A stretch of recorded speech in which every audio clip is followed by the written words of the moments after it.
السنين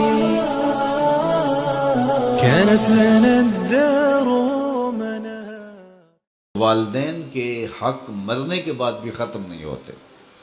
اعلیٰ حضرت عظیم البرکت امام اہل محبت امام الشاہ احمد رضا خان فاضل بریلوی علیہ رحمہ نے تو باقاعدہ اس پر رسالہ تصنیف کیا اور مختلف احادیث سے 12 حقوق کا ذکر کیا جو مرنے والوں کے بعد ان کی اولاد کے ذمے عائد ہوتے ہیں. ایک حدیث میں 4 حقوق کا ذکر ہے. ان میں سے سب سے پہلا حق یہی ہے الصلاۃ علیہم، ان پر جنازہ پڑھنا، تجہیز و تکفین تدفین یہ سب جس کے زمرے میں آتی ہے.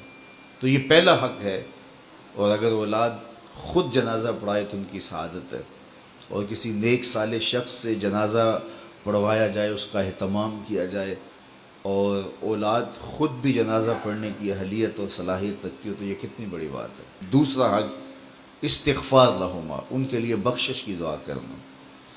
مرنے والوں کو انتقال کے بعد سب سے زیادہ ضرورت دعاؤں کی ہوتی ہے. حضور علیہ السلام کا فرمان ہے ہم جب کسی شخص کو بھی قبر میں دفن کر کے آتے ہیں تو اس کی حالت ایسے ہوتی ہے جیسے کوئی شخص پانی میں غوطے کھا رہا ہو. اس مشکل اور آڑے وقت میں اپنے پسماندگان کی طرف سے اگر اسے کسی چیز کا انتظار ہوتا ہے تو دعاؤں کا انتظار ہوتا ہے. کسی کے ہاتھ اٹھ جائیں اور کوئی میرے لیے دعا کرے.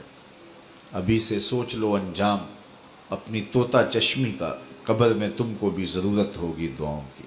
اور میں کہتا ہوں کہ اگر اولاد صالحہ ہے، اولاد نیک ہے، تو دعاؤں کا تسلسل بھی جاری رہے گا اور خود اولاد کا وجود صدقہ جاریہ ہے. اولاد اگر عالم دین ہے تو وہ علم نفع بخش ہے، ماں باپ کو قبر میں نور اور روشنی کا ذریعہ ہے. امام نبہانی علیہ رحمہ جواہر البہار جن ایام کے اندر لکھی ہے تو اس دوران ان کی اہلیہ محترمہ نے ان کو گھریلو امور سے جو ہے وہ اس انداز سے محفوظ رکھا اور اس انداز سے ان کا خیال کیا کہ کوئی بھی گھر کا معاملہ ہوتا تو ان تک نہ پہنچنے دیتی کہ میرا شوہر رسول کریم صلی اللہ علیہ وآلہ وسلم کے فضائل لکھ رہا ہے اور حضور کی عظمتوں پر جو ہے وہ کام کر رہا ہے اور میں ان کو گھریلو الجھنوں کا شکار کر دوں، یہ نہیں کروں گی. تو امام نبہانی نے وہ کتاب مکمل کی. اس دوران ان کی اہلیہ نے چونکہ اپنے شوہر کو گھریلو الجھنوں میں مبتلا نہیں ہونے دیا کہ یہ حضور کے دین کا کام کر رہے، تو اس صلے کے اندر امام نبہانی کی زوجہ محترمہ کو 4 مرتبہ حضور کا دیدار نصیب ہوا کہ تو نے میرے خادم دین کے لیے آسانیاں پیدا کی ہیں. تیسرا حق ماں باپ کا ان کے انتقال کے بعد جو اولاد کے ذمہ ہے وہ ہے ان کے وعدوں کو پورا کرنا. اللہ سے وعدہ ہے، کوئی منت مانی ہے ادا نہیں کر سکے، اس کو پورا کیا جائے. مخلوق سے کوئی وعدہ تھا اس وعدے کو پورا جائے. کسی کا قرض دینا تھا اس کو ادا کیا جائے.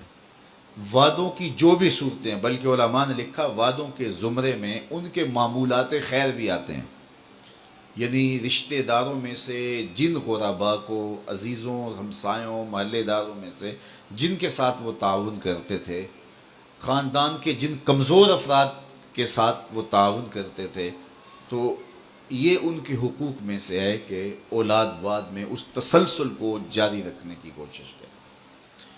اور چوتھا حق یہ ہے کہ بر الاصدقاء، باپ ہے تو اس کے دوستوں کے ساتھ، ماں ہے تو اس کی سہیلیوں کے ساتھ حسن سلوک کیا جائے. چچا باپ کی جگہ پہ ہے، خالہ ماں کی جگہ پہ.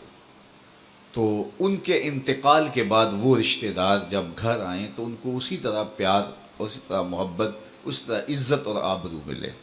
اور جس طرح وہ ان کے ساتھ ملتے تھے اور ان کی محبت تھی، ان کا تعلق خاطر تھا، تو اولاد اس کو رشتے کو نبھائے اور اس کو برقرار رکھے، اور اس سے ان کی قبر میں روح خوش ہوتی ہے. تو یہ 4 حق ایسے ہیں جو مرنے کے بعد بھی اولاد کے ذمے لازم ہوتے ہیں کہ وہ اپنے ماں باپ کو مغفرت کی دعاؤں میں یاد رکھے اور ان کے لیے اللہ کے حضور التجائیں کرتے رہے.